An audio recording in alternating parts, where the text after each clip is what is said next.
Hello friends, Ismat జోడీ అయితే ఆఖరి ఘట్టానికి చేరుకుందనే చెప్పవచ్చు. ఇంకా మూడు వారాలున్నాయి.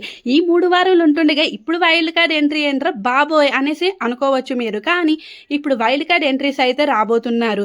అలీరేజా కపుల్స్ అయితే తెగ ప్రయత్నాలు అయితే చేసేశారు. ఇద్దరు పోటీ పడ్డారు రావడానికైతే. కానీ ఓంకార్ అన్నయ్య గురించి తెలిసిందే కదా.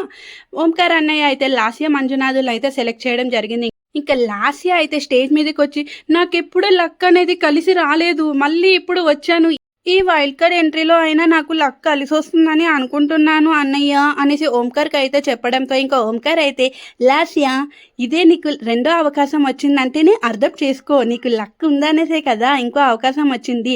అలీరేజా మాసుమాలు అయితే చాలా ప్రయత్నించారు కానీ వాళ్ళకి రాలేదు, నీకు వచ్చింది అవకాశం అంటే నీకు లక్ ఉందనే కదా అని ఓంకార్ అన్నయ్య అయితే లాస్యాని బుజ్జగిస్తాడు.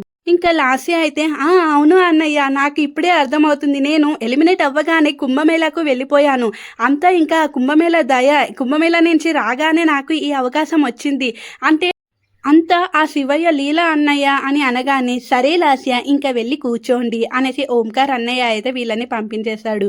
మరి లాస్య మంజునాథులు వైల్డ్ కార్డ్ ఎంట్రీపై మీ అభిప్రాయం ఏంటో కూడా కమెంట్ అయితే చేసేసేయండి. ఫస్ట్ టైం అవకాశం వచ్చినప్పుడు లాస్య అయితే విశ్వ ప్రయత్నాలే చేసిందని చెప్పవచ్చు ఎలా అయినా గెలవడానికి. కానీ లాస్య అయితే నాకు లక్ లేదు అనేసి ఎమోషనల్ అయిన విషయం మన అందరికీ తెలిసిందే. లాస్య మంజునాథ్ ఎలిమినేట్ అయి బయటికి వచ్చిన తర్వాత ఒక కాంట్రవర్షియల్ కూడా ఎదుర్కొన్న విషయం మీ అందరూ వినే ఉంటారు.